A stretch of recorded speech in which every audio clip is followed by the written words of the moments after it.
Bem, estamos voltando aqui após o intervalo. Durante o intervalo, eu enviei para vocês, aí, através do Saulo e do Dário, a matriz curricular daqui da PIB-Penha, tá? É uma matriz, é um exemplo, né? Só para contextualizar aí, essa matriz ela foi construída a partir da realidade da igreja, da PIB-Penha, e foi fruto de uma construção coletiva, tá? Não foi uma matriz que eu construí e trouxe aqui para a igreja e implantei aqui. Ela foi construída pela própria equipe docente da igreja, a partir, é claro que eu dirigi, né, o processo, e foi construída a partir do levantamento de características e necessidades da igreja. Né? Então, nós fizemos uma avaliação da área educacional, da área de ensino da igreja. Foi uma avaliação profunda que diagnosticou todas as questões, desde o berçário até a terceira idade. Nós levantamos todas as necessidades educacionais, e nessa avaliação surgiu a necessidade de fazer uma revisão na nossa matriz curricular. Então, nós nomeamos um comitê técnico, né, que foi dirigido por mim, e participou desse comitê pessoas da igreja que eram ligadas à área de educação, né, tinham algum tipo de expertise, né, na área de educação. Foram 10 professores que fizeram parte desse comitê, e foi tudo construído em discussões com eles. Essas discussões, elas começaram primeiro a partir do tipo de projeto educacional que nós queríamos para a igreja, né, com a visão que nós tínhamos. Então, essa acho que foi a parte mais demorada, né, é a gente engajar todo mundo numa única visão. E depois de muitas discussões, nós decidimos que nós queríamos desenvolver uma matriz aberta, tá? Um currículo aberto. E aí foi a partir dessa decisão, né, que é uma perspectiva um pouco mais moderna de currículo, né? Você vê que a nossa matriz, ela foi construída antes da BNCC e do novo ensino médio, né, que entrou em vigor no Brasil. E nós temos a mesma perspectiva. Você vê que depois que nós lançamos a nossa, que já tinha essa visão de matriz aberta, né, de todas essas concepções, alguns, acho que 2 anos depois, ou 3 anos depois, é que a BNCC lançou o novo ensino médio com a mesma concepção. Então, nós fomos pioneiros ali, né? Antes do MEC, né? A gente já estava fazendo isso para a igreja. Então, isso foi, a equipe chegou a essa conclusão, né, que se nós não fizéssemos uma matriz aberta, em pouco tempo a gente teria que revisar essa matriz. Por quê? Porque a velocidade da informação é muito grande, e se você faz uma matriz fechada, você não tem como inserir conteúdos coisas que vão mudando, percepções diferentes, conteúdos diferentes. Por quê? Porque você tem ali uma caixa fechada que não cabe nada, né? Você fica preso. Por favor, explique para a gente o que é matriz aberta, matriz fechada. Eu sou professor e não sei disso. Obrigada, Dazi. Eu não queria entrar nessa esquina, porque senão a gente não volta aqui para nós. Mas eu vou tentar dar uma explicação. Eu estou vendo que eu já vou sair daqui com todo mundo matriculado numa pós em educação cristã, viu? Todo mundo. Vou dizer aqui, ó, pode abrir o curso que já tem aluno para o curso. Então, a matriz curricular, aí eu não vou dar toda uma explicação do que é, tá? Mas é o planejamento, né, de todo o percurso, né, que as pessoas vão fazer ao longo do seu processo de construção, de amadurecimento na igreja, né? Aqui pensando a ideia de matriz para a igreja. Quando você faz uma matriz fechada, você vai colocar ali, vamos supor, a gente quer estudar a Bíblia em 3 anos, em 5 anos. Aí eu pego o período de 5 anos, fatio a Bíblia, né, em partes, para caber dentro daqueles 5 anos, e fecho o currículo, ou seja, em 5 anos eu vou estudar a Bíblia completa, e ao final de 5 anos eu vou voltar para o começo e fazer tudo de novo, e vou fazer esse ciclo do começo ao fim, repetindo aqueles conteúdos a cada 5 anos. Isso é o que a gente chama de uma matriz fechada. Você tem objetivos e disciplinas pré-concebidas dentro da matriz, e ela é fechada. Por exemplo, o curso de vocês é um curso de matriz fechada. Vocês se inscreveram no curso, e lá no início desse curso, tinha assim, ó, exposição da Bíblia, vai ter a disciplina X, Y, Z. Quando você concluir essas disciplinas, você concluiu o seu curso, terminou, tá fechado ali. Eu não vou ter assim, olha, eu comecei a fazer o curso, aí inseriram essa disciplina, inseriram essa, e agora o curso que era para ser de 3 anos virou de 6, de 10, eu não consigo acabar, porque estão colocando um monte de disciplina no meio, né? Então, um curso de teologia é um curso de matriz fechada, de maneira geral, tá? Na igreja, a gente não precisa ter matriz fechada. Bom, deixa eu só comentar um pouquinho. Então, esse era o princípio das igrejas batistas que repetiam a JUERP. Ela repetia as lições a cada 7 anos. Então, todos 7 anos começavam o mesmo ciclo, né? Imagina o tanto de coisa que muda no mundo e na vida da pessoa em 7 anos. É quase que uma geração, 7 anos, né? Então, nós entendemos que uma matriz fechada, a gente começou a avaliar que tínhamos uma matriz, além de ser fechada, ela era fechada em termos de disciplinas e de visão, porque ela era uma matriz só teológica, né? Só que o cristão, para ele crescer e ele amadurecer, ele não precisa só de teologia. Ele precisa de serviço, ele precisa de discipulado, ele precisa de relacionamentos, ele precisa de uma série de outras questões, né? Ele precisa saber de doutrina, ele precisa saber apologética, ele precisa de respostas para as perguntas que ele está se fazendo, para os dilemas que ele está se fazendo. Então, se eu faço uma matriz fechada, eu obrigo as pessoas a entrarem num trilho que eu predefini para elas, e não no trilho que elas escolheram, ou que respondem às perguntas que as pessoas estão se fazendo, tá? Então, nós optamos por uma matriz aberta, e eu vou assim meio que dar uma fechada, porque se a gente enveredar por aqui, nós vamos é longe, viu? Eu dou a disciplina de educação cristã no bacharel, são 60 horas, e eu não dou conta do conteúdo, imagina aqui em 12, né? Então, a gente tem que voltar aqui para o nosso foco, mas eu não vou deixar ninguém sem resposta, né? Só vou dar umas diminuídas aí, porque senão a gente vai longe, ainda mais que eu me empolgo, gente, porque, olha, quando você conversa com alguém que é apaixonado por uma coisa, segura, viu? Porque a pessoa não para de falar aquilo. Então, vocês me segurem. A Alessandra está perguntando, na Igreja Batista usa revista própria para EBD? Alessandra, a Igreja Batista, nas igrejas batistas, as igrejas elas são autônomas.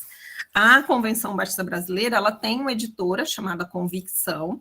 Essa editora, ela tem uma matriz, né, e ela publica literatura para essa matriz. Mas as igrejas não são obrigadas a usar, tá? No caso da minha igreja, o que a gente fez? Nós fizemos a nossa própria matriz e nós não trabalhamos com um fornecedor para a nossa matriz, né? Nós trabalhamos na nossa matriz com o que eu vou ensinar vocês aqui nessa disciplina, que é fazer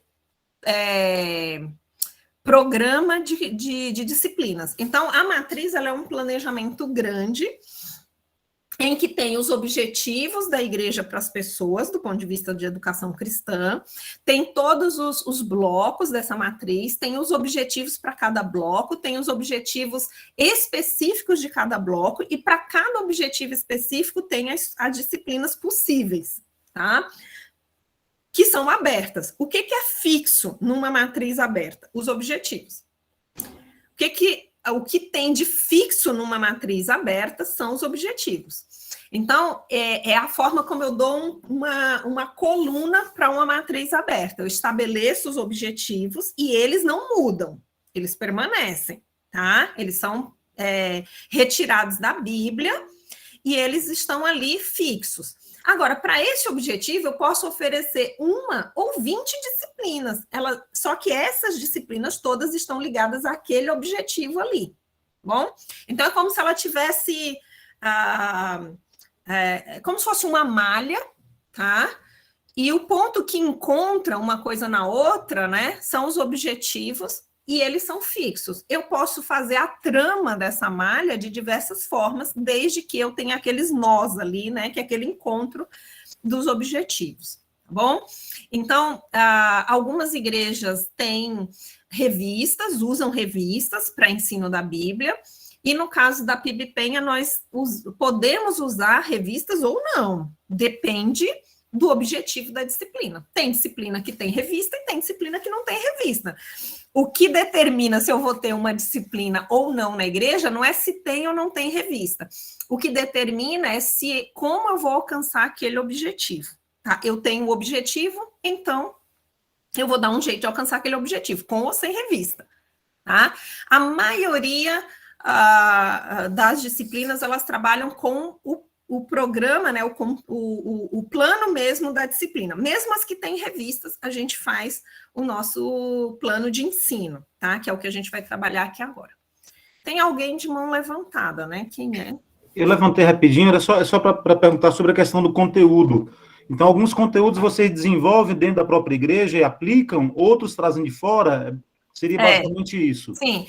O que a gente fez? Nós fizemos um estudo bíblico do que seria uma compreensão bíblica, do que seriam os objetivos que a Bíblia determina para a educação cristã, né? O que a gente quer formar. E aí, nós fomos, depois disso, né, delineado esses objetivos e tudo, daí nós fomos ao mercado literário para ver o que o mercado literário tinha para dar suporte aos objetivos que nós estabelecemos. O que a gente achou no mercado literário que era coerente, que estava de acordo com os nossos objetivos, nós pegamos. E o que não tinha no mercado literário, a gente construiu. Né? Então, por exemplo, quando você coloca como objetivo na sua matriz curricular responder aos dilemas éticos contemporâneos, não são todos os dilemas éticos que eu encontro literatura que dê conta deles. Né?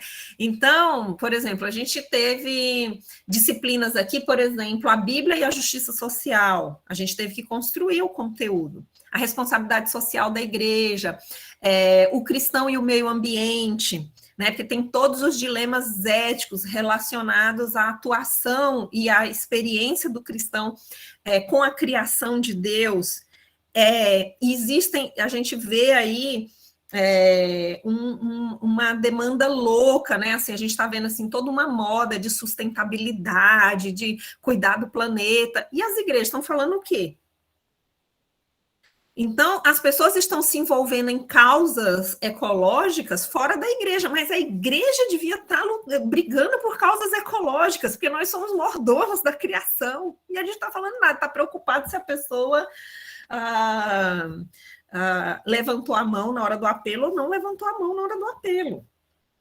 Não é? Quando a preocupação é essa, ainda vai lá. Mas são outras implicações. Exatamente, tem outras que são piores, né? Então, nós entendemos, quando nós fomos construir a nossa matriz, que a gente tinha que responder a tudo isso. Então, nós criamos essa disciplina, por exemplo, né, o cristão e o meio ambiente. E aí, nós fomos construir o conteúdo para dar conta disso. Outra coisa, a gente vê assim, a desconstrução total e absoluta da família tradicional, né?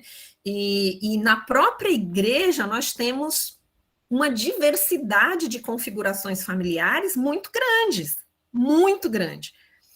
E aí, nós tínhamos uma disciplina Fundamentos Bíblicos da Família, que nós trabalhamos toda a parte, né, teológica da família, né, os conceitos relacionados à teologia que dizem respeito à família, mas nós achamos que deveríamos fazer uma disciplina que contextualizasse isso nos grandes perfis e configurações familiares que a gente tem. Então, a gente criou uma disciplina que o nome é Novas Relações Familiares à Luz da Bíblia. E nessa disciplina, que seria uma continuidade, né, do Fundamentos Bíblicos da Família, nós trabalhamos diversos temas de configurações diferentes, como, por exemplo, a família adotiva, o papel do padrasto, da madrasta, a família reconstituída, o divórcio, a guarda compartilhada, os filhos cangurus, os filhos bumerangues. E a família homossexual? A homoafetividade, como configuração familiar também, né? Nós trabalhamos tudo à luz da Bíblia, né? Então a gente colocou parentalidade precoce, parentalidade tardia. Então foram temas, né, de configurações familiares que nós temos dentro da igreja e na sociedade, como que a gente olha para essas configurações à luz da Bíblia? O que a Bíblia tem a dizer sobre isso? Né? Essa disciplina ela foi construída completamente do zero, em termos de conteúdo, e ela foi ministrada por um psicólogo e uma teóloga, né? Dois professores, né? Que era uma teóloga e um psicólogo, e todos os temas foram trabalhados à luz da teologia e à luz da psicologia, fazendo um diálogo, né, da psicologia e da teologia, e chegando numa síntese, né, acerca de como nós podemos, como cristãos, acolher ou agir nessas configurações familiares. Bom, Saulo, pode falar. Eu interfiro às vezes, mas a minha pergunta é breve. Esses temas, eles são tratados com toda a igreja ou com grupos específicos ao mesmo tempo? Ou seja, trata-se de alguns temas, de temas diversos, de acordo, digamos, a questão de grupos, né, jovens, adolescentes, idosos, entendi, terceira idade, ou a igreja toda trata do mesmo tema, com a configuração direcionada para cada segmento, para cada, digamos... Entendi, já entendi sua pergunta, já entendi. Quando você trabalha com matriz aberta, você tem que trabalhar com um leque de possibilidades. Tá? Porque se eu trabalho aquele tema com a igreja toda, então não é uma matriz aberta, é uma matriz fechada, porque a pessoa ela é obrigada a discutir aquele tema, ela querendo ou não, porque aquele tema é o tema que todo mundo está trabalhando. Então, se eu ofereço um único tema para a igreja toda, eu não posso dizer que eu tenho uma matriz aberta. Tá? Então, assim, o princípio da matriz aberta é o princípio da escolha. Eu ofereço ali um leque de possibilidades, só que esse leque de possibilidades, ele tem que estar ancorado num planejamento, tá, gente? Eu vou fazer esse parênteses bem aqui. Tem igreja que não faz matriz curricular, faz cardápio. Uma coisa é cardápio de ensino, outra coisa é matriz curricular. Não achem vocês vão pegar um papel, colocar um monte de lista de disciplina num papel e dizer assim, nossa, a gente tem uma matriz aberta, olha aqui, um monte de opções. Isso é cardápio. Hoje eu estou afim de comer feijão ou estou afim de comer frango? Eu quero feijão. Aí eu venho aqui e pego. Então, tem igreja que faz isso, né? Esse ano o que a gente vai oferecer? Aí pega um papel e faz uma lista. Vamos ter uma aula disso, uma aula daquilo e oferece para as pessoas. Isso não é matriz curricular, tá? Matriz curricular tem estrutura, tem princípios, tem um modo de fazer, tem uma técnica, tá? É uma peça extremamente técnica de se montar, né, a construção dos objetivos, a organização desses objetivos, a finalização, todos os programas alinhados a esse objetivo, é uma expertise para você dizer que você tem uma matriz. Então, frequentemente, como a gente tem uma matriz aqui na igreja, frequentemente as pessoas me enviam seus planejamentos para eu dar minha opinião.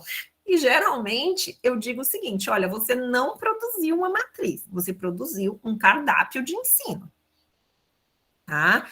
Então, é só para a gente não confundir, ou então a pessoa pega a nossa matriz e diz assim, nossa, que bacana, aí pega e começa a pegar as disciplinas assim, saltados e jogar na igreja e achar que está fazendo a mesma coisa. Você não está fazendo, você não entendeu o que está por trás daquela matriz, tá? Então, eu costumo dizer isso porque, como a gente tem essa concepção, infelizmente, no Brasil, de que todo mundo sabe fazer educação, a pessoa pega aquele papel e ela acha que aquilo ali saiu do nada, né? Que aqueles textos, aqueles objetivos caíram no papel ali, prontos, e ela pode simplesmente copiar. Né? Aquilo foi fruto de muita discussão, de uma construção, né? De uma avaliação. Então, tem expertise por trás. Ô, professora, eu vejo muito também um outro paralelo no sentido de que tudo se espiritualiza. Sim. Que nem você está falando, não pode ser um cardápio. Não, ok, não pode ser. Mas Deus falou comigo que nós devemos tratar sobre tal tema assunto na igreja.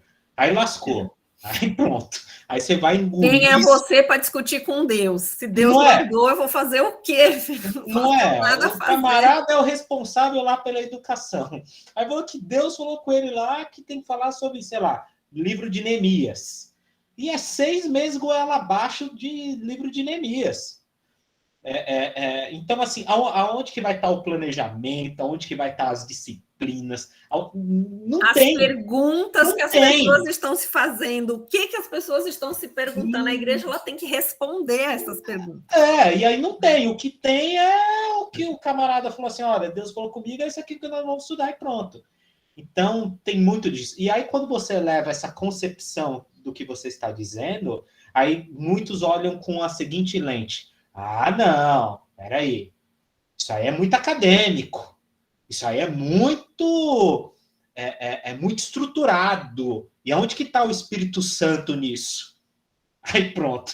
Aí já então, aí começa aquelas... Exatamente. A grande vantagem de uma matriz aberta é exatamente isso. É que ela é estruturada, mas ao mesmo tempo ela não é estruturada. Isso então, assim, a estrutura dela são os objetivos. E os objetivos, eles saem de onde? Da Bíblia. Uhum. O que a Bíblia, né, diz que deve ser um cristão? Qual é o cristão ideal da Bíblia, né? Então, como que eu vou fazer um caminho para chegar nele? Eu estabeleço esses objetivos e isso é estrutural. Agora, como que eu vou organizar isso e chegar nesse objetivo? Isso é flexível. Isso é aberto. Então, eu tenho uma estrutura, mas que não é uma estrutura rígida. Então, a pessoa, isso é acadêmico? Não, não é acadêmico. Porque a própria academia, ela não aceita muito isso. Você tem um curso e ele é fechado, né? Uhum. Então, é uma forma, é uma perspectiva mais pós-moderna, né? De uma concepção curricular, mas que não deixa ele na absoluta liberdade, que eu posso dar o que eu quiser, na hora que eu quiser, do jeito que eu quiser. Não é isso. Sim. Tá?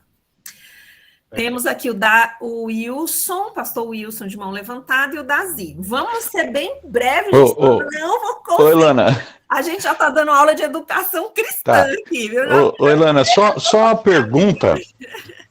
Pergunta. Em relação à estrutura de aula, né? Você falou que é aberta, não é fechada, porque você não impõe as pessoas fazerem o curso que você quer e ela pode escolher dentro dos objetivos.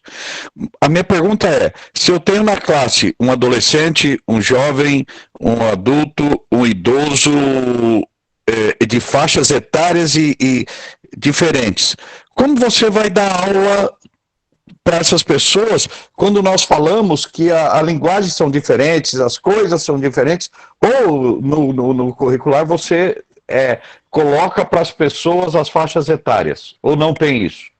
Obrigada, não é bom. Wilson, pela pergunta. Aqui, eu vou responder pela minha experiência, né? Nós temos uma matriz curricular a partir da adolescência. Porém, a parte dos adolescentes, a gente tem a mesma matriz dos adultos, só que organizada numa perspectiva só para eles, tá? Agora, de jovem para frente, né, de 19 anos para frente, é uma matriz só, e eles vão escolher, né, a partir das perguntas que eles estão se fazendo, é como se assim, eu tenho uma matriz grande, aberta, e cada pessoa constrói a sua matriz dentro dessa matriz maior.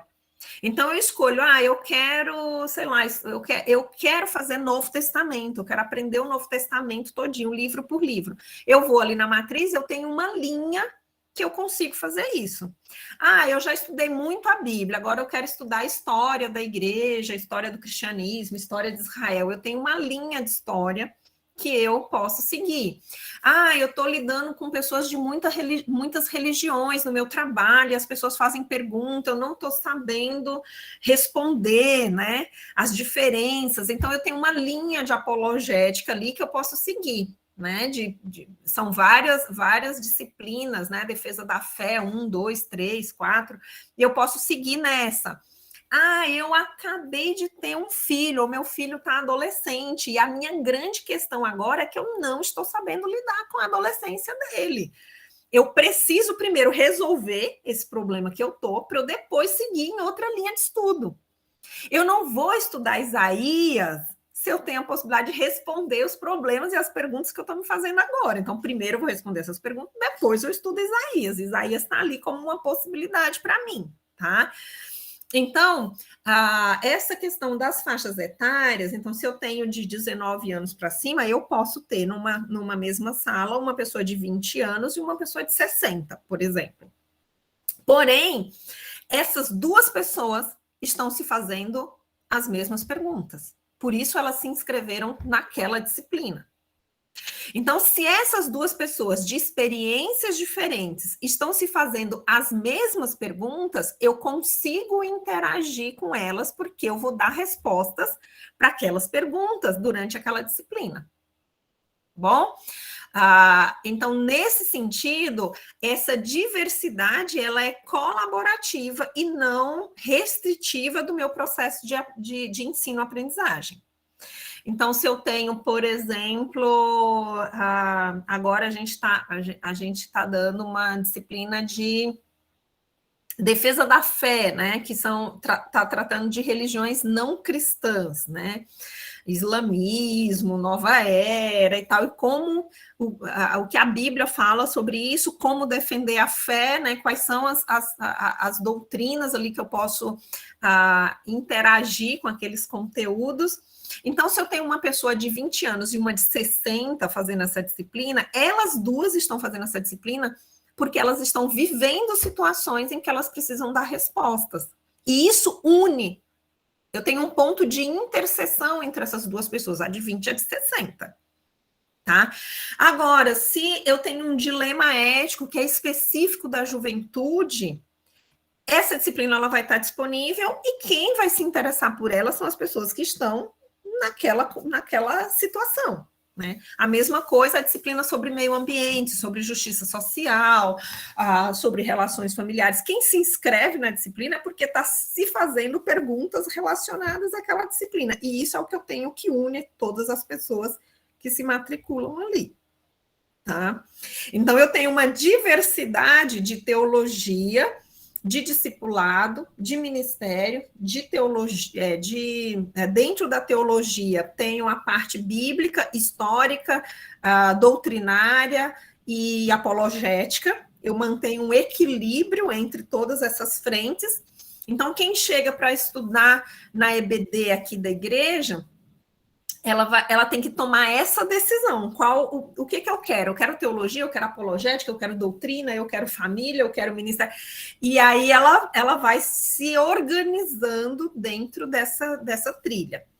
Ai, mas eu quero 2 coisas. Você faz uma, depois faz a outra, porque as disciplinas, elas ficam sendo oferecidas, né? Nós oferecemos mais de 20 disciplinas a cada semestre, então elas vão aparecendo novamente, né? Aí é um pouco disso. Mas eu quero fechar esse parênteses. Quando eu mandei a matriz para vocês, eu sabia que a gente ia entrar numa esquina, tá? Vamos ter que fechar essa esquina para a gente voltar aqui. Mas faz sua pergunta, pastor Francis Mário. Professora Elana, só uma dúvida. Você falou aí sobre a questão de 20 disciplinas disponível.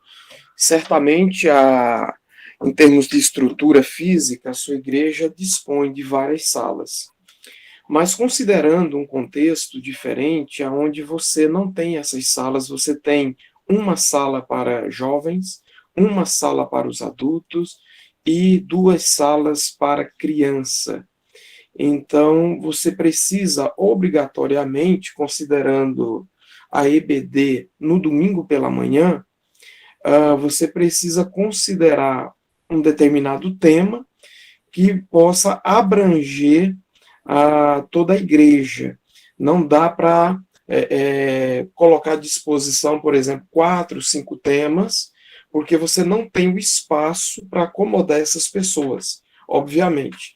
Então, eu penso que você precisa ter um cronograma para trabalhar essas disciplinas. E aí a minha dúvida é o seguinte, depois, penso eu, que você precisa conhecer bem a situação da igreja, a necessidade, para depois disso trabalhar com uma sequência. Seria isso o caminho ou eu estou pensando fora do quadrado? Obrigada, pastor Francimário. Toda matriz curricular, todo planejamento educacional, todo projeto educacional de uma igreja deve partir da realidade da igreja. Eu enviei para vocês um planejamento curricular que foi feito a partir da realidade da PIMB-Penha, com a expertise das pessoas daqui e olhando para o nosso ambiente. Se eu estivesse na sua igreja, pastor Francimário, ou na igreja de qualquer um de vocês, a construção dessa matriz teria que respeitar as particularidades dessa igreja, o espaço físico, o ambiente, as possibilidades que ela tem. Então, eu só encorajo vocês, na hora de fazerem esse planejamento, considerarem que a EBD ela pode ter diversos espaços, ela não está restrita ao domingo de manhã, ao período, ela pode ser online, ela pode crescer em outras direções, ela não está presa, né, ao domingo de manhã, 9 horas da manhã, aquela aula, aquele conteúdo, ela não está presa ao espaço físico da igreja, ela não está presa a nada. Então, quando você amplia um pouco a lente, você consegue encontrar outros caminhos para oferecer mais possibilidades para a membresia da igreja, tá bom? Dazir com a palavra e... Obrigado, professora. E eu vou colocar já a apresentação, tá? Para depois da palavra do Dazir, a gente retomar aqui na apresentação e aí a gente vai inserindo as falas de vocês, tá bom? Pode falar, Dazir. Nós não estamos ouvindo se você estiver falando, tá? Que não está aparecendo para a gente aqui.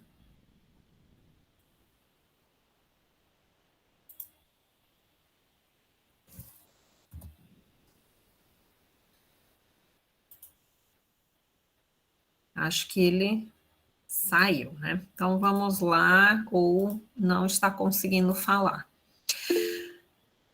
Depois, se em outro momento você quiser falar, você levanta novamente a mão, tá? Então, vamos lá. A gente já viu aqui, né? Já acho que ficou bem claro, eu espero, né, para vocês, que esse planejamento de uma disciplina ela está dentro de um contexto maior, né? E a disciplina, ela sempre precisa ser vista, né, como trazendo a compreensão do currículo maior, só que de uma forma fragmentada. Cada disciplina, ela precisa compor um pouco desse currículo maior. Então, eu tenho que entrelaçar o conteúdo que eu estou trabalhando com vocês com diversos outros elementos que vocês têm no curso que vocês estão fazendo. Então, esse desenho aqui que vocês estão olhando, tem 2 pessoas interagindo com vários elementos, né? Que se movem aqui, né? Então, o que é isso? É você entender que esse curso, essa disciplina, seja na EBD ou seja numa instituição, ele está dentro de um contexto maior de coisas que precisam ser entrelaçadas, né? E essas coisas, elas precisam fazer sentido, elas precisam ter uma linguagem. Então, quando você vê aqui os objetos, embora sejam objetos diferentes, eles têm uma linguagem que você vê que cada elemento faz parte de um conjunto, mesmo não estando ligado diretamente, mas eles têm uma linguagem visual, né, uma linguagem de movimento que interage. Então, essa disciplina que eu estou dando para vocês, de didática, ela está dentro, é um elemento dos diversos que vocês têm no curso que vocês estão fazendo, e ela precisa dialogar, conversar com essas demais, né, com esses demais elementos. Na EBD, a mesma coisa. Eu vou dar os evangelhos, por exemplo, uma disciplina, né, sobre os evangelhos, e essa disciplina dos evangelhos, ela tem que estar conectada, ligada com o restante da Bíblia, com o restante dos conteúdos que vão ser trabalhados ali, tá?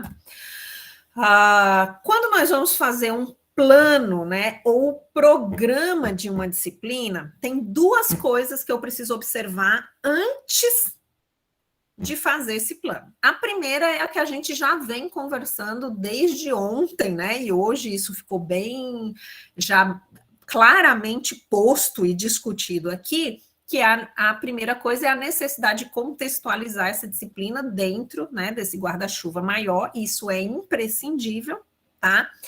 E a segunda coisa que eu preciso fazer e que é extremamente importante é conhecer o aluno e a sua realidade. Quando a gente está no ambiente da igreja, eu, às vezes, já conheço aquela turma, eu já conheço o aluno, eu já conheço o entorno da igreja, as características das pessoas, né? Quando eu estou numa instituição de nível superior, às vezes eu não tenho a possibilidade de conhecer previamente os alunos.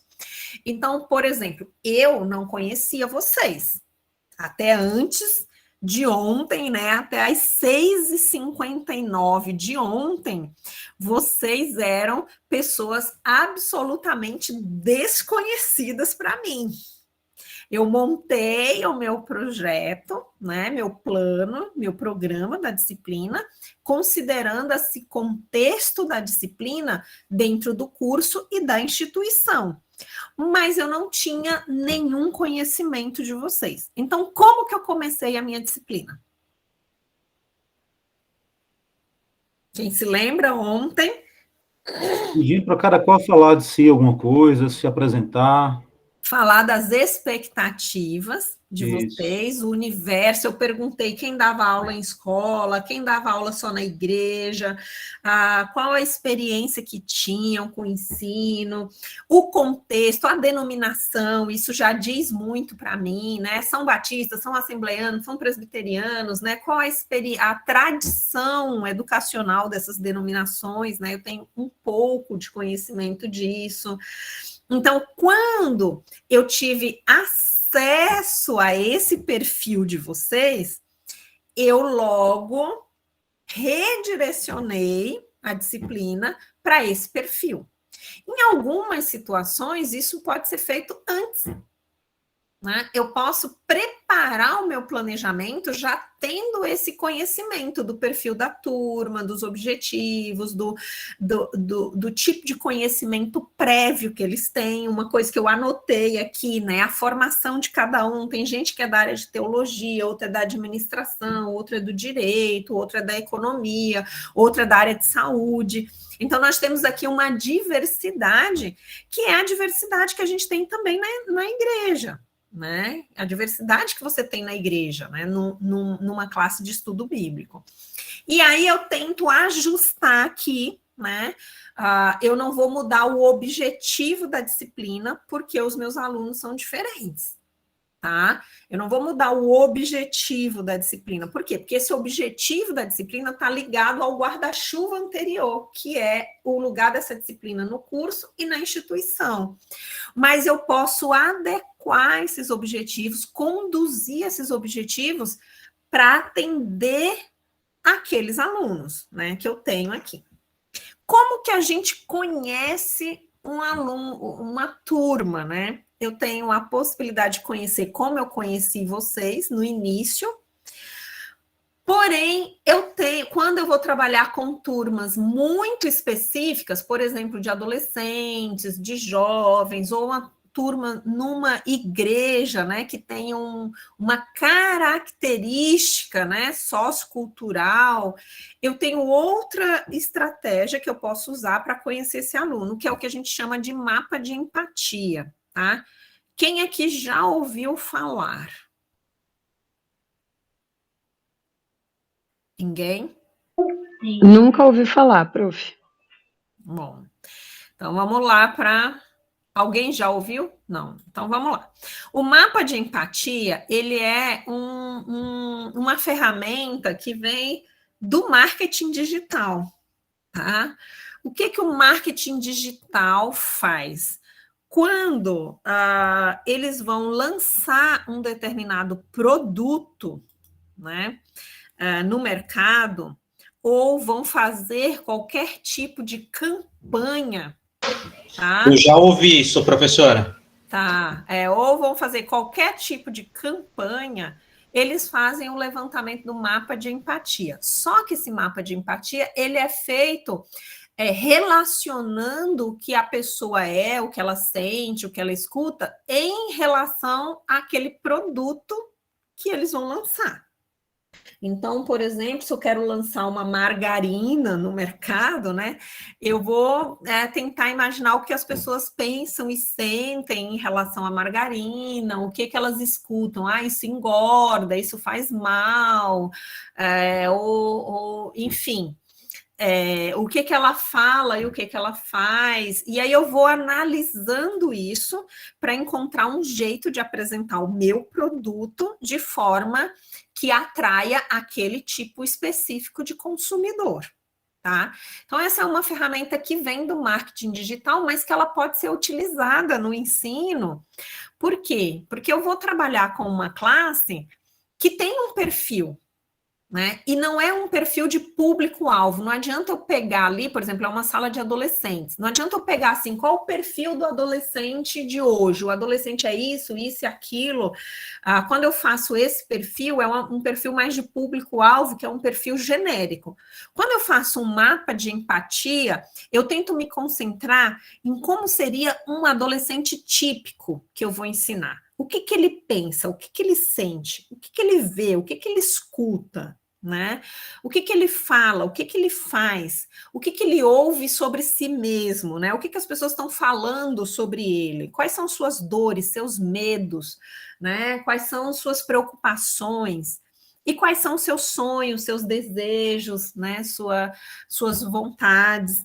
Então, quando eu faço esse desenho, eu consigo organizar o meu plano de ensino de uma forma mais organizada, né, mais direcionada, né, mais produtiva, assertiva para o processo ensino-aprendizagem, né?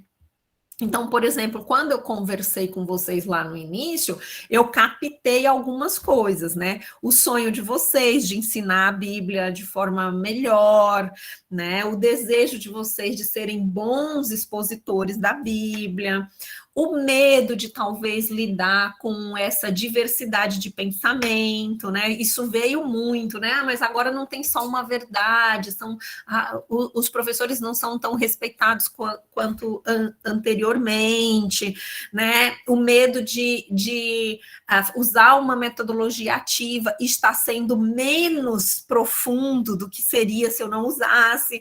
Então, vocês foram me trazendo o perfil de vocês. Hoje eu consigo olhar para essa turma e desenhar esse mapa. Eu sei um pouco do que vocês pensam e sentem, do que vocês veem e escutam, do que vocês falam e fazem, suas dores e seus sonhos, em relação a essa disciplina, não é em relação à vida de vocês, tá? Mas em relação a esse conteúdo especificamente que é a didática, tá?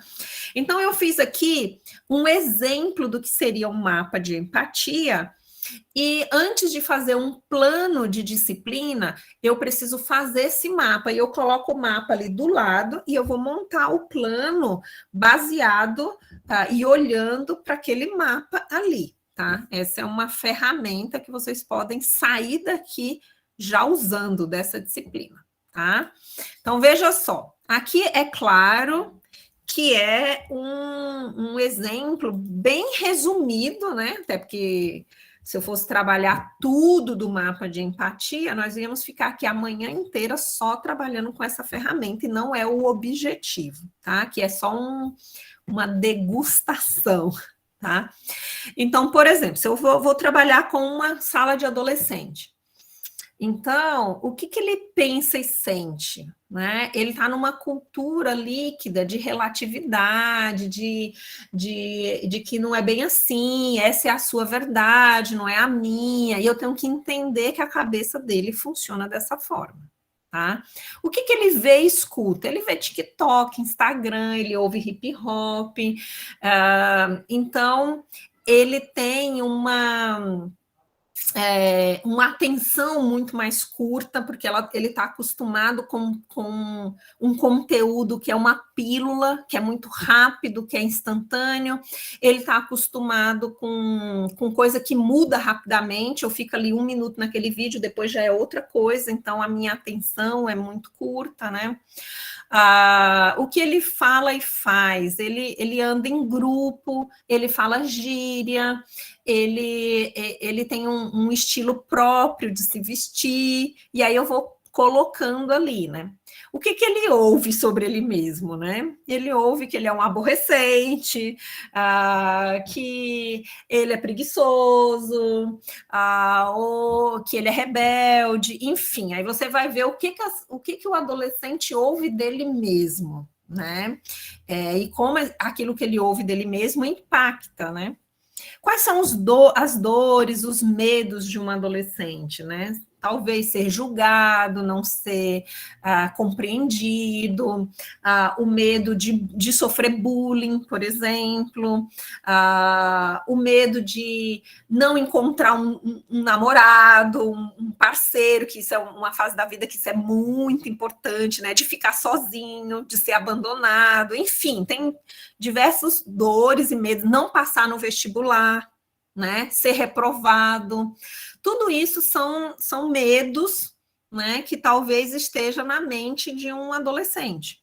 E os sonhos, os desejos, né? Ser aceito, ser popular na escola, conseguir uma namorada ou um namorado, enfim, tem aí diversos sonhos e desejos que eu vou poder explorar na hora de construir o meu plano de ensino.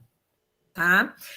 Isso aqui é um exemplo resumido, tá? Esses mapas de empatia, quanto mais específico você for, mais você vai conseguir um desenho, né, do tipo de coisa que você pode usar no seu plano, tá? E nas suas aulas.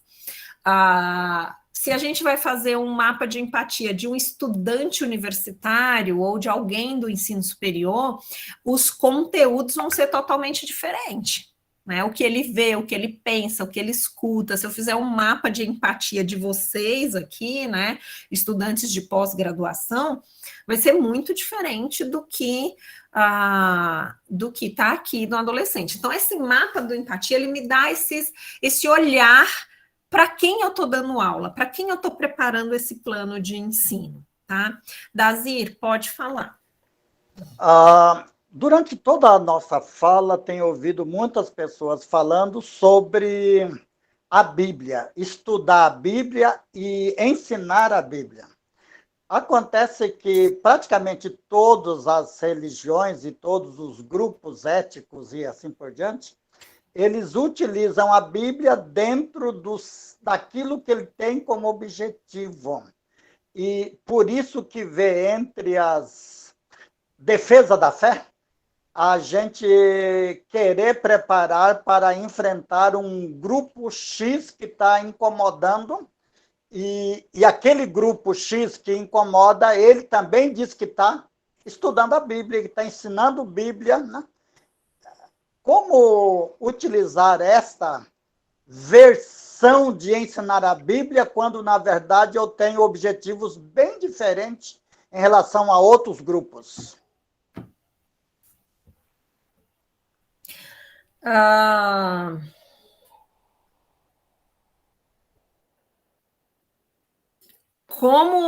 Repete só a pergunta aí, que você falou um contexto, eu perdi o finalzinho aí da pergunta.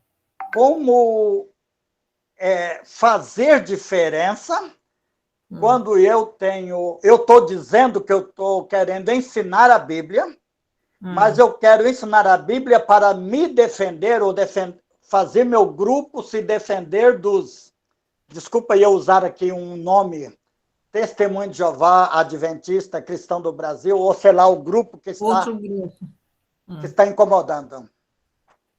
Tá. A apologética, ela é uma área da teologia, né? Então, eu posso fazer isso de forma aberta. Olha, nós vamos fazer um curso de apologética, tá? Então, aqui nós vamos aprender, aqui na igreja nós temos uma linha, né? Uma linha dentro da matriz curricular que chama Defesa da Fé. Aí tem Defesa da Fé 1, 2, 3 e 4. Né? Então, aliás, 1, 2 e 3, né? Na Defesa da Fé 1, a gente trabalha a defesa da fé com as religiões, as seitas cristãs. E aí a gente trabalha todas elas, Testemunho de Jeová, Adventista, Parará, como que é a doutrina delas, e a disciplina é feita a partir dos fundamentos da Reforma Protestante. Então, a gente trabalha as 5 solas da Reforma Protestante e depois avalia todas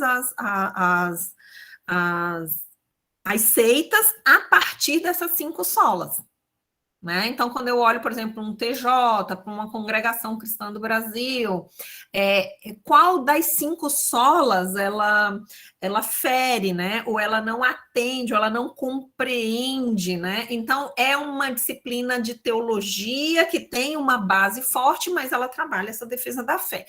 No Defesa da Fé 2, a gente trabalha as religiões não cristãs, aí entre islamismo, judaísmo, budismo, nova era, religiões afro, né, à luz da Bíblia, do cristianismo. E na Defesa da Fé 3, que é bem bacana, a gente trabalha a diversidade evangélica no Brasil.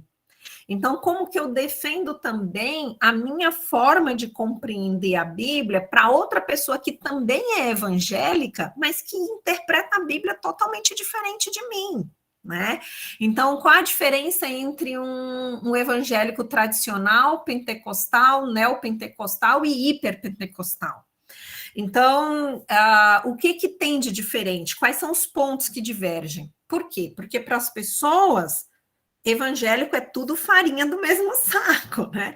É tudo a mesma coisa. Evangélico é aquilo lá. As pessoas elas estão criando cada vez mais uma visão dos evangélicos no Brasil como se fosse um grande pacote. E, na verdade, são segmentos que pensam e interpretam a Bíblia de maneira bem diversa. E a pessoa ela precisa entender, dentro desse universo, né, evangélico no Brasil, onde que eu me encaixo? Né?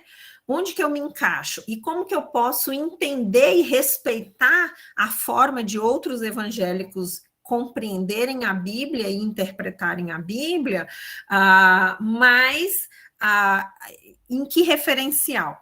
Então, isso eu não preciso fazer de forma camuflada, né? Eu vou ensinar a Bíblia, mas na verdade o que eu quero é defender daquele grupo que está me incomodando. Não, eu posso colocar isso claramente. Olha, a nossa disciplina ela vai tratar disso.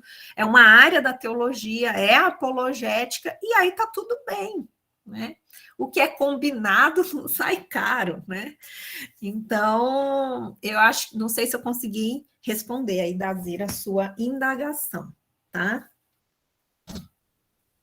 Tá bem legível, bem claro e ok, muito obrigado. Tá bom. Pode mandar brasa ensinando o povo e falando, ó, nós estamos trabalhando aqui com apologética, tá bom? Vamos lá. Nós já entendemos o que é essa disciplina dentro de um contexto maior. Nós já entendemos quem é o grupo que eu vou trabalhar. Então, eu já tive essas duas coisas prévias. Agora, eu vou sentar para fazer o meu plano de disciplina. Como que eu vou fazer esse plano de disciplina? Tá? Quais são as partes que contém esse plano de disciplina, esse planejamento de disciplina, tá? Então, a primeira coisa é um cabeçalho, né? Esse cabeçalho, ele vai conter as informações básicas de um curso, né? Então, qual é de uma disciplina, né? Qual é o curso? Aqui ficou curso, né? Mas assim, onde ele está inserido, né? A igreja, a escola, onde que está inserido isso? Qual é a carga horária? Qual é o período? Se ela é online, se ela é presencial. Então, é aquela informação, caracterização da disciplina, né? Está ali no cabeçalho. Independente se é para a igreja ou se é numa instituição, você tem que ter essa caracterização.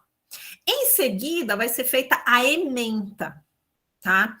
A ementa, ela é um breve resumo, né? De forma clara e objetiva, do que vai se estudar naquela disciplina, tá? Então, o que diferencia uma ementa, por exemplo, de um objetivo? O objetivo, ele sempre é descrito com verbos, né? Objetivos são descrições de ações. A ementa, ela não precisa de verbo, porque ela é um resumo do que se vai estudar. Então, geralmente, a ementa, ela começa da seguinte forma, por exemplo, estudo dos livros do Novo Testamento por uma perspectiva histórica, teológica e cultural. Essa frase não tem nenhum verbo. Ela está dizendo a que aquela disciplina, qual o conteúdo que aquela disciplina se propõe a dar conta, tá? Então, aqui a gente tem, por exemplo, nessa, né, estudo dos saberes docentes necessário para os processos formativos. Não tem nenhum verbo.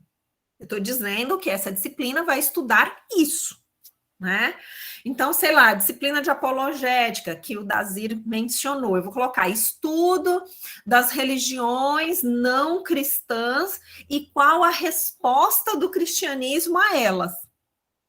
Não tem verbo, eu estou dizendo o que eu vou estudar naquela disciplina, tá? Então, isso é a ementa, é esse resumo bem claro, bem conciso e bem objetivo do que vai ser trabalhado naquela disciplina, tá? Estudo da bênção de Deus por uma perspectiva dos patriarcas no Antigo Testamento, ou dos patriarcas. Eu vou estudar isso, tá? Ficou claro para vocês a ementa? Porque às vezes a gente pede para alguém fazer uma ementa, a pessoa coloca estudar a importância. Não, se você colocou estudar, você já errou na ementa. A ementa ela não tem verbo, Ela é uma descrição, tá? Tá claro para vocês? Ementa, então, não é para a igreja toda, mas para aquela disciplina ou para aquela classe. Seria isso? Exato, para aquela disciplina, tá?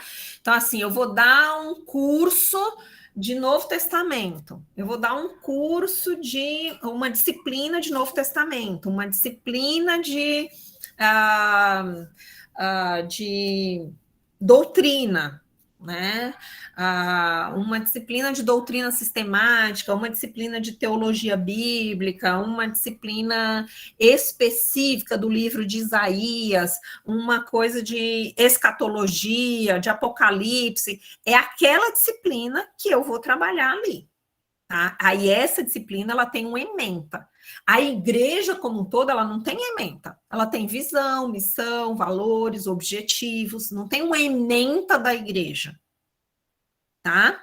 Ementa é a descrição objetiva do que eu vou estudar num determinado período ali dentro da matriz. Tá? Então, feita a ementa, aí eu vou passar para os objetivos. Tá?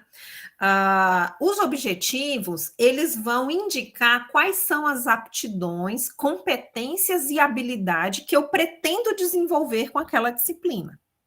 Se eu estou descrevendo ações, aptidões, competências e habilidades, eu estou descrevendo ações.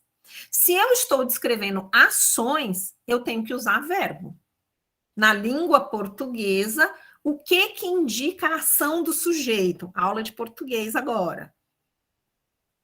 É o verbo. Então, o momento em que eu vou descrever as ações que eu espero do aluno, as ações que eu espero do aprendiz, aí eu tenho que usar verbos. Tá? Então, os objetivos, eles são descritos a partir de verbos no infinitivo, tá? Então, eu não uso o verbo conjugado e nenhum tipo de conjugação para estabelecer objetivos. Então, nada de gerúndio, contribuindo para a formação do discípulo, não. O verbo é contribuir ou formar o discípulo, enfim, formar não, porque aí tem outra questão. Ser um discípulo de Jesus, né? Então, eu preciso do verbo no infinitivo para definir essa aptidão, competência ou habilidade. Ok? Até aqui? Uma coisa muito importante, a gente vai retomar isso lá no plano de aula, mas eu já quero falar aqui. Todos os objetivos de um plano, eles são pela perspectiva do aluno. Tá? Nunca o objetivo pode ser descrito pela perspectiva do professor ou do facilitador. Então, por exemplo, se eu coloco como objetivo do meu plano de ensino, eu coloco assim: estimular os alunos a ler a Bíblia. Esse objetivo está errado no plano, tá? Por quê? Porque estimular os alunos a ler a Bíblia é uma ação do professor. Quem estimula? É o professor. Então está errado. No plano deve constar ler a Bíblia diariamente. Essa é a ação que eu espero do aluno. O que eu vou fazer para o aluno chegar naquilo ali é outra história. Mas o meu plano, ele tem que estar constando a ação que eu espero do aluno e não a ação que eu vou desenvolver. Então, estimular, incentivar, mostrar, ensinar, desenvolver, são verbos que não cabem, porque essas são ações do professor. Orientar, tá? Então, esse tipo de verbo, ele não serve para o meu plano de disciplina, porque eu tenho que ter verbos no plano de disciplina que eu possa olhar e dizer no final da disciplina, meu aluno fez isso? Tá? Meu aluno leu a Bíblia, meu aluno compartilhou a fé, meu aluno entendeu a doutrina, meu aluno fez um resumo do conteúdo, ele compartilhou nas redes sociais. Então, os verbos que eu vou usar, eu tenho que chegar no final da disciplina e olhar e avaliar se eu alcancei esses objetivos, ou seja, se ele desenvolveu a ação que eu esperava que ele desenvolvesse. Ele desenvolveu a aptidão, a competência e a habilidade que eu esperava? Se eu faço o meu plano de disciplina e coloco estimular os alunos, motivar os alunos, mostrar para os alunos, se eu coloco esse tipo de verbo, quando chegar no final da disciplina, quem vai ser avaliado, o aluno ou eu?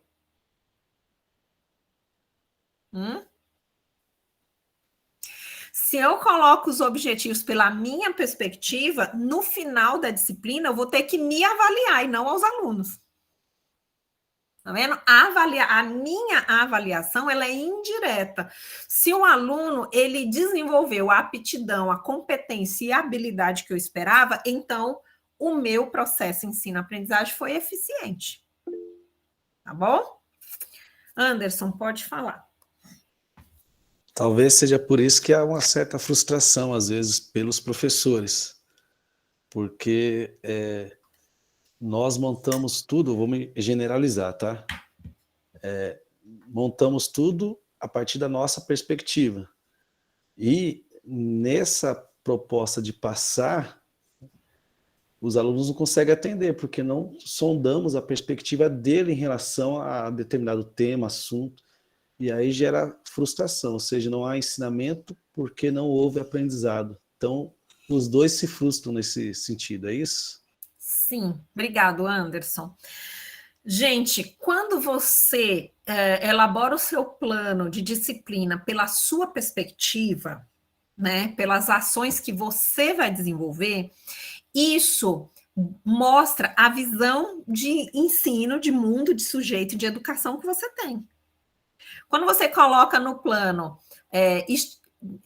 motivar os alunos, estimular os alunos, mostrar os alunos, levar os alunos, você põe esse tipo de verbo, você está indiretamente dizendo que você é que é o sujeito do processo e não o aluno.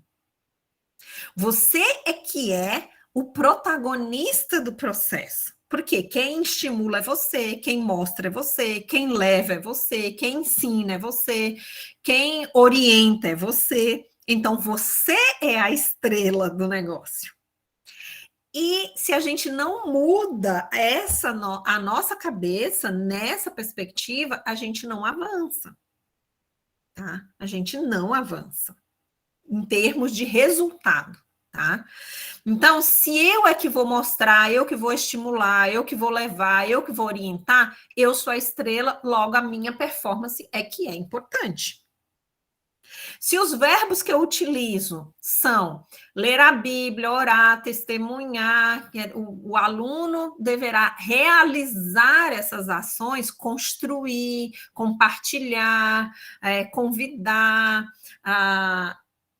aí eu já não sou a estrela, porque na hora da avaliação eu vou ter que me perguntar, ele leu a Bíblia, ele orou, ele compartilhou, ele convidou, ele publicou nas redes sociais, ele resumiu, ele compreendeu, ele discutiu, ele discorreu, ele associou, Aí quando eu vou para esses verbos, quem é o protagonista? É o aluno. Se eu uso esses verbos, o protagonista é o aluno. É ele que vai ler, é ele que vai estudar, ele que vai compreender, ele que vai discutir, é ele que vai analisar, ele que vai resumir, ele que vai testemunhar, ele que vai convidar, ele que vai publicar. É ele que é o agente, né? Então, a minha avaliação, no final, vai ser, meus alunos leram, compartilharam, distribuíram. Então, se eles fizeram, logo eu cumpri o meu propósito. Está claro para vocês que o plano de ensino, ele reflete a visão de mundo e de educação que eu tenho? Está claro isso para vocês? Vai, gente, falar alguma coisa, que eu tô vendo vocês com umas caras, assim, de ponto Não, de sim. interrogação, que eu já tô ficando com medo. Será que eu não tô conseguindo, né, que eles entendam o que eu... Tá o que ótimo, Não, professora. Tá claro, Não, professor. Tá bom. está ótima, só que está assustando que a gente começa a descobrir que a gente está longe do ideal. Ou pior, nós já se frustramos por não cumprir essas questões aí, pensando só em nós, né? É porque a senhora está denunciando algum erro de nossos. Na verdade, você vê que não é uma coisa difícil, é uma coisa simples. Do ponto de vista prático, de construção, de planejamento, é simples. Entendeu? É mudar o verbo, tá? Só que essa mudança do verbo, que é simples ali no plano, ela só vai ser eficaz se eu mudar a minha cabeça. Não adianta só eu colocar o verbo bonitinho ali no plano de disciplina. Eu preciso mudar a minha cabeça. Quando eu mudo a minha cabeça, eu mudo a minha forma de ensinar. Eu deixo de ser a estrela para ser coadjuvante, né? Então, até aqui, ok. A quarta coisa só um minutinho, Alexandre, para encerrar esse slide aqui, eu já te passo a palavra. A quarta coisa do planejamento da disciplina é o conteúdo programático. Então, eu já tenho um cabeçalho, eu já tenho uma ementa, eu já sei que tipo de ações e aptidões eu espero do meu aluno, e agora eu vou construir quais serão os objetivos, o conteúdo, e como eu vou organizar esse conteúdo dentro do tempo. A minha disciplina vai ser, aqui no caso de vocês, de 12 horas. Um desespero para mim, né? Como que eu vou conseguir tudo que eu gostaria, que eu sonho, né? De aptidões que eu gostaria que vocês desenvolvessem em 12 horas, né? É quase missão impossível aqui, né? Mas eu tinha que fazer um roteiro. Então, eu ponho um roteiro. Como que eu vou trabalhar isso em 12 horas? O que eu vou tirar, né? Que não é tão importante, e o que eu vou deixar de cerne, de mais importante, para eu conseguir alcançar meu objetivo, né? Ou então, eu vou dar uma disciplina que é um semestre, são 20 aulas para tratar esse conteúdo. Então, ao longo de 20 aulas, o que eu vou trabalhar para no final das 20 aulas eu atingir aquele objetivo e os meus alunos terem certas aptidões, competências e habilidades desenvolvidas, atitudes desenvolvidas, tá bom? Vou fazer uma pausa aqui, então, para o Alexandre fazer a pergunta e nós vamos continuar com os outros pontos, né? Aqui nós chegamos nos 4 primeiros pontos de um planejamento de uma disciplina, tá bom? Fala, Alexandre. Professor, acho que como a senhora vem falando desde o início, é só uma colocação, que a senhora vem colocando isso desde ontem, eu acho que a dificuldade que nós, e eu estou generalizando, encontramos de deixar de ser o protagonista naquilo que nós fazemos. Eu acho que tem um pouquinho, né, tem um pouquinho da herança, da educação que nós recebemos. Eu entendo, não sei se a senhora concorda, mas eu entendo que tem um pouquinho da vaidade humana, tem um pouquinho de tudo isso que nos leva, às vezes, a esse tipo de erro, mesmo nós que trabalhamos na educação e sabemos, né, ainda que não da forma que nós temos aprendido tão profundo, mas sabemos um pouco da direção, da diretriz a tomar, mas às vezes essa herança, com um pouquinho da vaidade, um pouquinho de cada coisa, então é como se formasse um muro, né, que nós temos que cada dia rompê-lo. Eu entendo assim. Isso mesmo. Obrigada, Alexandre, pela sua contribuição. Vamos avançar aqui, né? Já temos cabeçalho, ementa, objetivo e conteúdo programático. Vocês viram que eu enviei, né, o planejamento dessa disciplina aqui, né? Eu enviei para vocês o planejamento dessa disciplina. Então, vocês vão ver cada um desses pontos lá no planejamento, tá bom? Vamos lá, ainda tem mais 4 coisas, né? Depois de ter feito ementa, objetivo e conteúdo programático, né, eu preciso descrever a metodologia que eu vou usar. Qual o método, né, de ensino que eu vou empregar para desenvolver aqueles conteúdos. Essa parte específica aqui, no plano de ensino, eu vou colocar de maneira geral quais serão os métodos, né? Qual o método principal que eu vou usar. E a gente vai falar disso mais detalhadamente à tarde, tá bom? Mas aqui no plano de ensino, eu vou colocar uma coisa mais genérica. Eu vou usar métodos ativos, eu vou usar exposição com recursos audiovisuais, eu vou usar grupos interativos, eu vou usar atividades dirigidas, né? Que tipo de métodos eu vou empregar ao longo daquela disciplina, tá? Desenvolvido isso, aí eu passo para os recursos, tá? Então, os recursos, eles têm a ver com o tipo de material que eu vou usar, né, que eu vou disponibilizar, sejam eles audiovisuais, sinestésicos, recursos de mídia, recursos de leitura, né, que eu vou utilizar para que o meu aluno experimente ao longo daquela disciplina, né? Eu vou ilustrar de que forma, eu vou apresentar de que forma, eu vou organizar de que forma, que tipo de experiência, né, ali audiovisual, sinestésica, ele vai ter ao longo daquela disciplina, tá? Depois disso, eu tenho que colocar a avaliação, ou seja, como é que eu vou avaliar os meus alunos em relação àqueles objetivos lá que eu defini, né? Então, se eu coloco que eles vão, por exemplo, numa disciplina de igreja, né? Pegar aqui um exemplo, né? Aqui na igreja a gente tem uma matéria, né? Na EBD que chama Disciplinas Espirituais, que ela é super prática, né? Então, eu vou trabalhar com todas as disciplinas espirituais ou com algumas disciplinas espirituais ao longo daquele semestre. Então, leitura da Bíblia, meditação, jejum, a simplicidade, o testemunho, a solitude. Então, são algumas disciplinas espirituais que eu quero desenvolver, uma disciplina super prática, uma matéria. Então, o meu objetivo é que os alunos, eles tenham uma experiência prática com cada uma daquelas disciplinas ao longo do semestre, né? Então, quando chega lá no final do semestre, como que eu vou avaliar isso, né? Eu preciso, ao longo do semestre, ir observando e propondo, né, planos de ação que eles coloquem em prática aquilo ali. Eu falei de jejum, né, sobre a disciplina do jejum, e aí como que eles vão ter uma experiência de jejum ao longo daquele período? Eu falei sobre solitude, né, então vamos desafiar ter um momento de solitude, né, de estar na presença de Deus sozinho. Eu falei sobre meditação. Então, eu tenho que fazer uma avaliação que seja coerente com isso.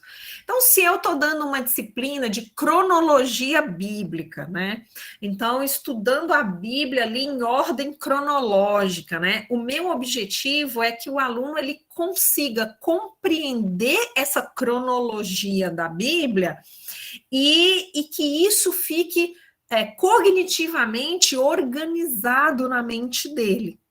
Então, para eu saber se isso realmente ficou organizado na mente dele, eu tenho que promover algum tipo de ação, sei lá, ele vai construir uma linha do tempo, lá no meu objetivo, eu tenho que colocar isso, né? Qual o tipo de habilidade que ele vai ter depois de estudar cronologia? Então, eu ponho, sei lá, como objetivo, construir uma linha do tempo, né? Montar um quadro cronológico, organizar, né, alguma coisa nesse sentido. Lá no final, na hora da avaliação, eu vou avaliar se aquilo foi produzido, se aquela linha do tempo foi feita, se ela está correta, se ela expressa a compreensão do aluno, né? Então, a minha avaliação, ela está relacionada diretamente ao tipo de objetivo que eu propus. Então, se eu propus um objetivo que desenvolve uma habilidade, uma aptidão, uma experiência, a minha avaliação tem que ser nesse sentido. Se eu construir toda a disciplina pensando só no cognitivo, então eu vou colocar lá, compreender a cronologia bíblica. E aí, lá na hora da avaliação, como que eu vou saber se aquele aluno compreendeu? Então, esse verbo muito genérico, muito geral, ele vai dificultar a minha avaliação.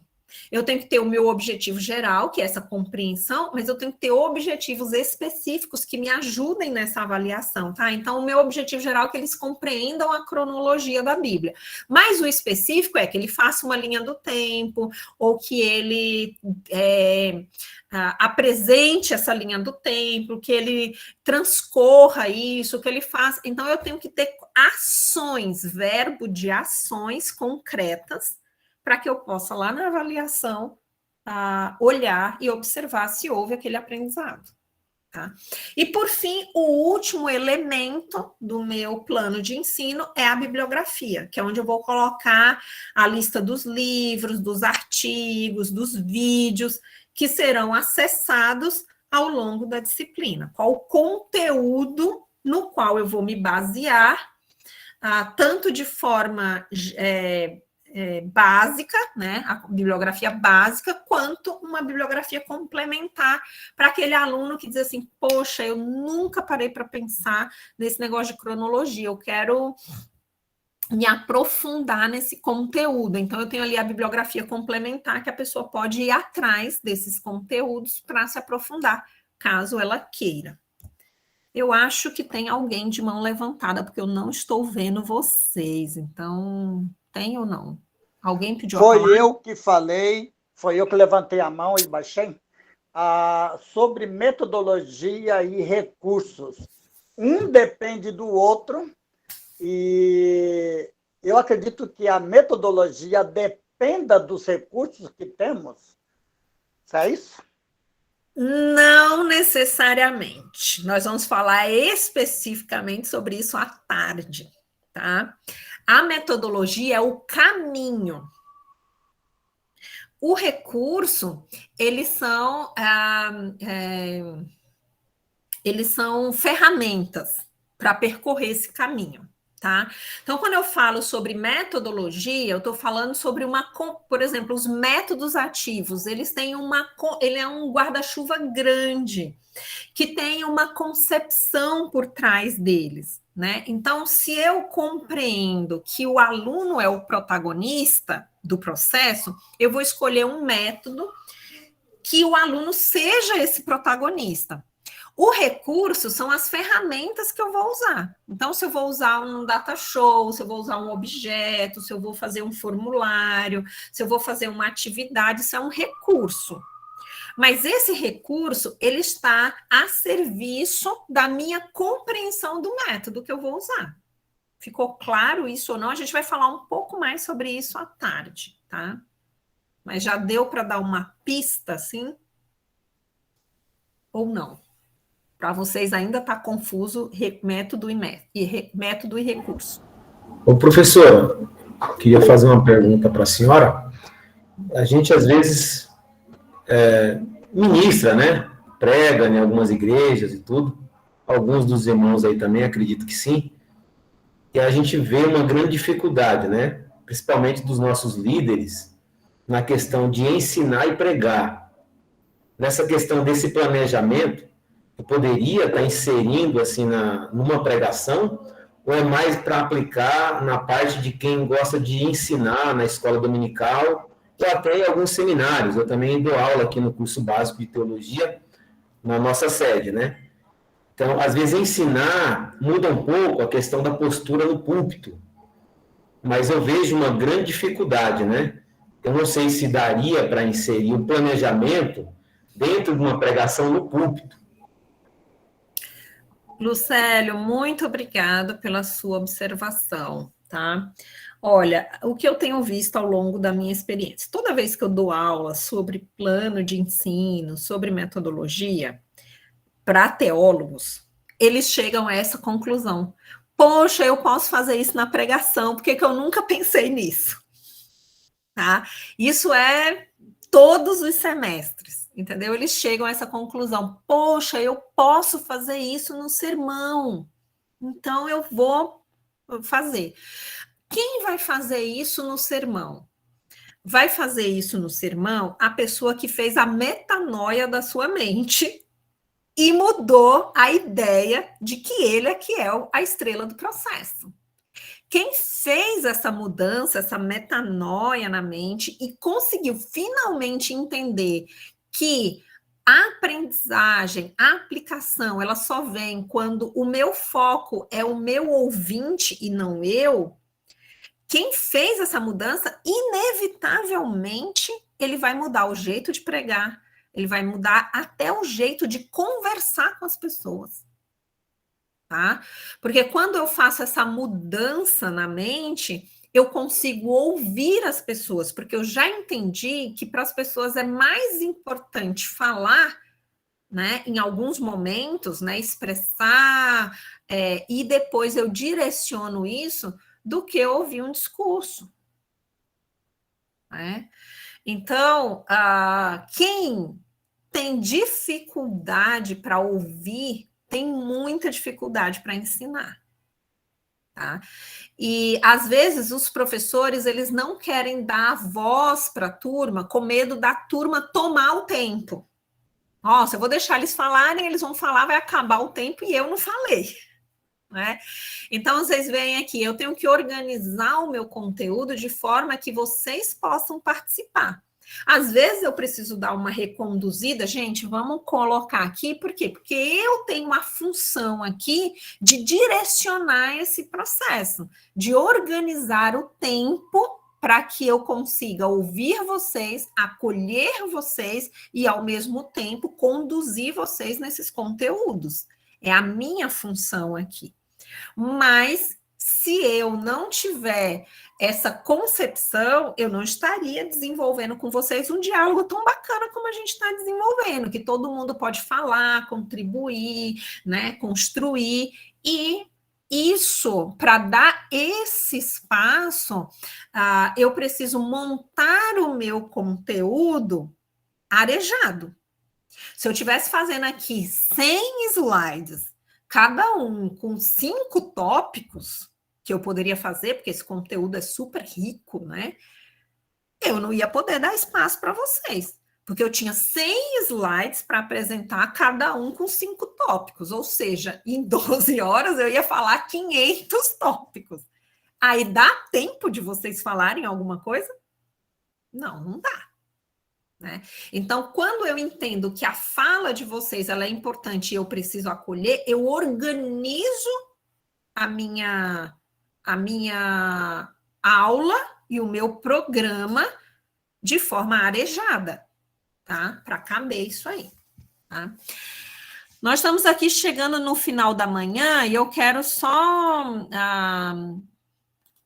aproveitar esses minutinhos que nos restam, que são 20 minutos, eu queria ter deixado meia hora, mas aí aqui pegamos ainda 10 minutos, né, que foi gostoso aí para as perguntas, e eu vou mandar aqui para vocês um esboço, tá?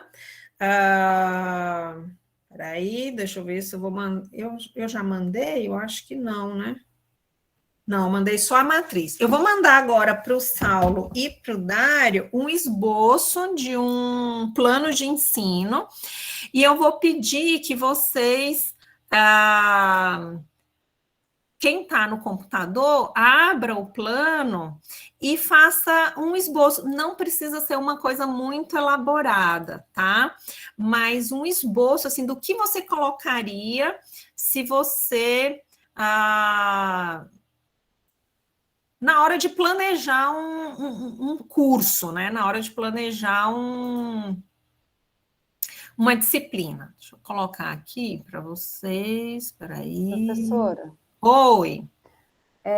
Além desse exercício do planejamento, é para também entregar a síntese da sua aula? Não, esse exercício a gente vai fazer agora, não é para entregar, não. Vocês vão fazer, a gente vai discutir, é um recurso didático, não é uma avaliação, não. Tá? Tá, mas a síntese no final precisa ser entregue, Sim. né? Eu tinha colocado como proposta vocês entregarem o plano de ensino e um plano de aula como avaliação.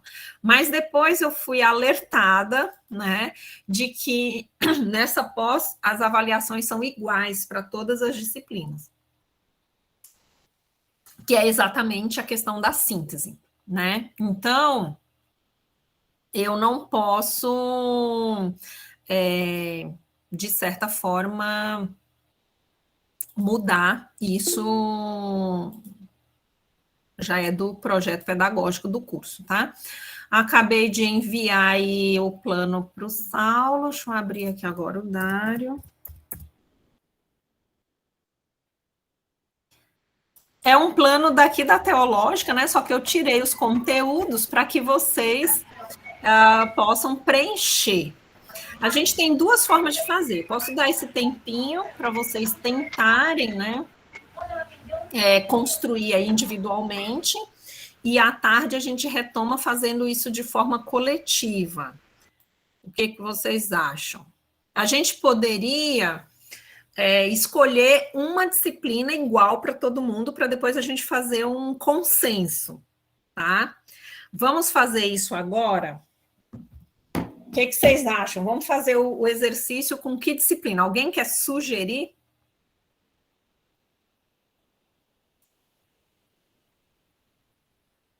Vai, gente. Vocês querem... Vamos fazer o seguinte. Vocês querem fazer uma disciplina de faculdade, né, de teologia, ou vocês querem fazer uma disciplina de EBD? Teologia. De teologia, todos concordam? Sim. Pode ser.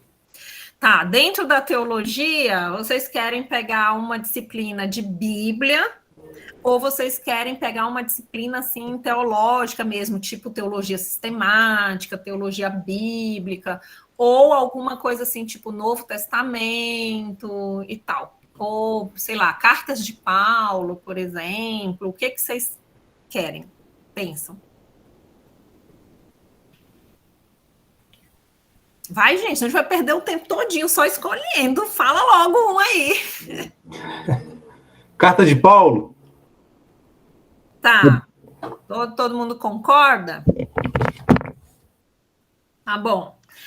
Carta de Então... Paulo, ao meu ver, é muito amplo. Se fosse uma coisa mais objetiva, mais restrita. Por exemplo, dentro das cartas de Paulo, a questão da... Cartas da prisão. Exato, pode ser. Pronto. Ou pode escolher uma, mas vamos pôr cartas da prisão, tá? Então, vocês já vão abrir, deixa eu parar essa apresentação aqui, e fazer a apresentação do exercício aí que vocês vão fazer.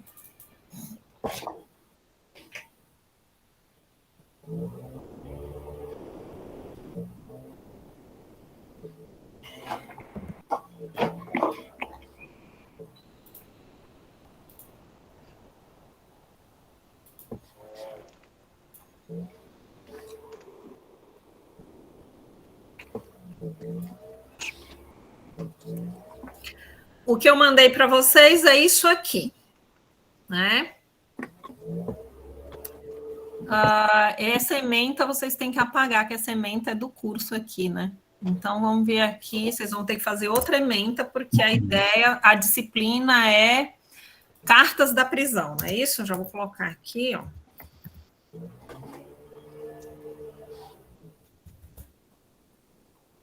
O curso é um curso, vou colocar aqui teologia, né?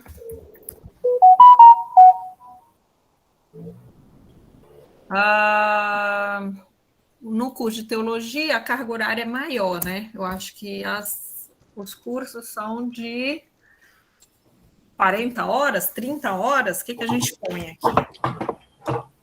40. 36. Oi? 36. 26? 36, não? 36. É. Os de vocês são 36? Depende da matéria. É, vamos por 40, né? Número redondo facilita, né? Professor, o professor são vocês, hein? Vou colocar assim, ó, eu. Cada um põe seu nome. Aí vocês dão uma pensada para a gente fazer um consenso aqui depois, tá? A parte... Não está aparecendo a apresentação para vocês? Apagou. Não. Uai, vocês não falam nada? Eu estou aqui jurando que... Não, ela apareceu, mas acabou de apagar. Ah, então peraí, deixa eu colocar de novo.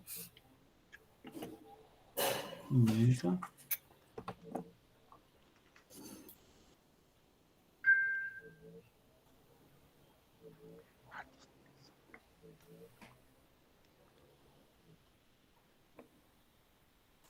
Vocês podem ir fazendo, viu? Não ficar esperando, não. Eu quero ver produção aí. Ela sumiu aqui de possibilidade, peraí.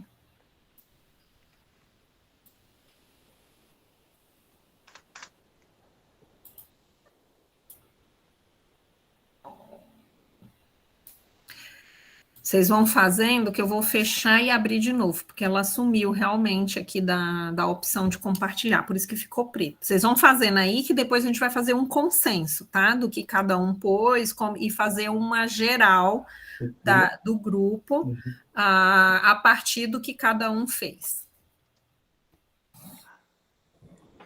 Podem fazer de forma bem resumida, tá? Porque aí é um exercício, né? Não é uma versão final.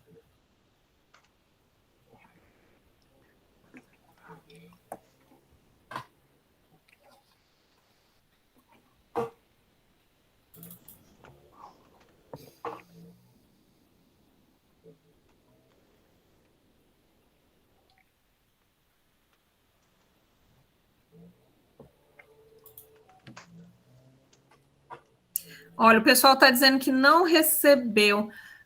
Vocês colocaram no grupo quem... Ô, professora, eu ainda não estou... eu também não estou tendo acesso aí, não dá para mim... Fica ruim para a gente fazer aqui, como apagou aí da tela. Tá, eu vou... Adicionado no grupo, eu não sei se é o irmão Saulo aí que está responsável. Eu tô responsável pelo grupo do pessoal de História da Igreja. Certo.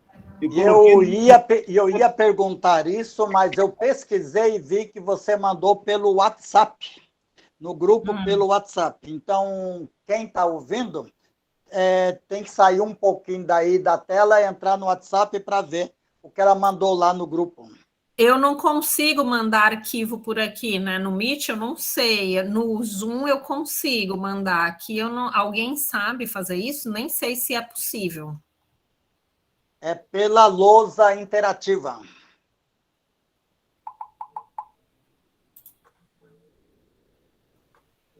Então, vamos ver aqui se eu consigo. O pessoal de História da Igreja recebeu tudo aí ou não? Sim. Sim? Beleza. Eu ainda não recebi, eu não estou no grupo ainda, né? Eu sou da parte de pós aí do ensino e exposição da Bíblia.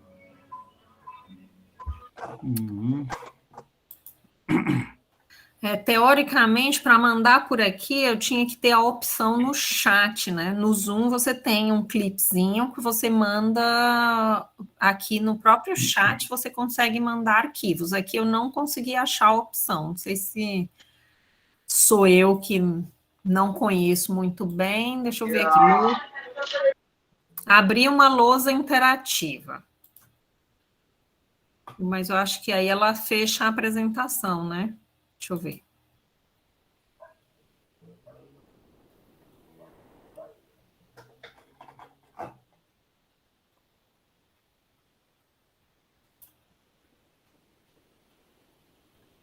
Mas a lousa eu teria que mandar um link, não é um arquivo. Aqui ele manda, eu tenho que mandar um link, né? Deixa eu ver. Vamos lá. ver se vai. Ele vai para o Jamboard, né? Ele vai para o Jamboard. Ele não envia um... Ô, Monsalvo, mandei meu contato aí para o senhor. O irmão Lucélio que falou? Isso. O Lucélio está Não, na história meu da é igreja? exposição e ensino da Bíblia. Ah, então acho que é o irmão Dário que vai te incluir.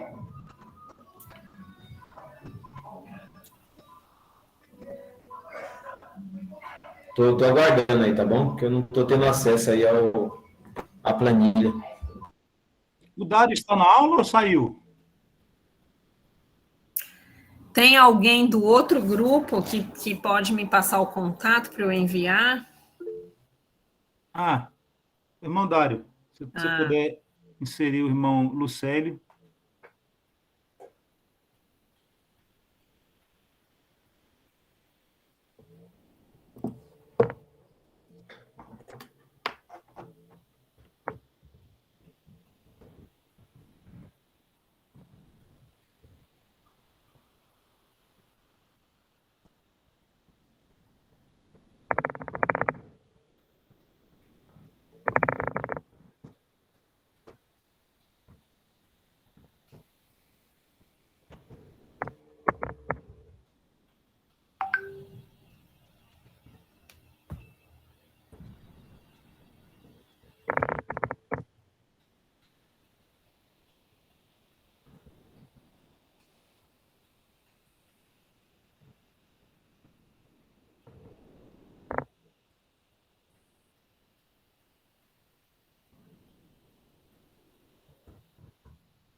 Saulo está dizendo aqui que vai precisar se retirar no período da tarde. Que pena, porque à tarde nós vamos trabalhar com todos os métodos, né?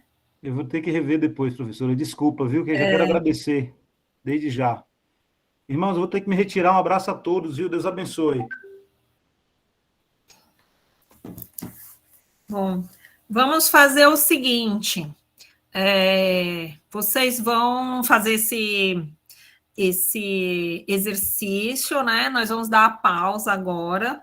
1 hora nós vamos retornar para fazer esse exercício de forma colaborativa aqui, bem resumido, tá? E aí a gente passa a tarde para a parte específica de plano de aula. Então, nós encerramos agora de manhã com a parte de plano de ensino, né? Como que monta um plano de ensino, um plano de disciplina, e nós vamos fechar isso no começo da aula da tarde e abrir a parte específica de plano de aula, métodos ativos, métodos para a igreja e o plano de ensino propriamente dito, tá? Um desafio, porque ainda tem muita coisa pela frente, né? Então, se turbinem aí para a gente conseguir dar conta de tudo, tá? Eu queria rapidinho, a gente tem aqui 3 minutos, um feedback dessa parte da manhã, tá ficando claro para vocês? Assim, posso manter nessa linha de trabalho para vocês chegarem no final e dizer assim, olha, eu aprendi a fazer um plano de ensino e eu aprendi a fazer um plano de aula. Tá indo bem nesse objetivo para vocês? Dá um feedback aí, gente, please. Sim. Está ótimo, professor. Tá bom, então. Então, vamos fechar aqui nesses 3 minutinhos antes, né, para o intervalo. Vocês fiquem aí trabalhando e a gente volta à tarde com o exercício, viu? Então, vocês têm que ter alguma coisa rascunhada aí 1 hora, tá? Tem que ser um rascunhozinho, tá? Mas a gente vai fazer junto isso. Sim, sim. É que eu quero fazer junto a partir do que vocês trazem, né? A gente junta que isso é, inclusive, uma das metodologias ativas, que é a aprendizagem baseada em pares, né? Que cada um traz a sua contribuição e a gente constrói um todo aqui, tá bom? Ótimo. Então, vou encerrar aqui a gravação dessa parte da manhã. O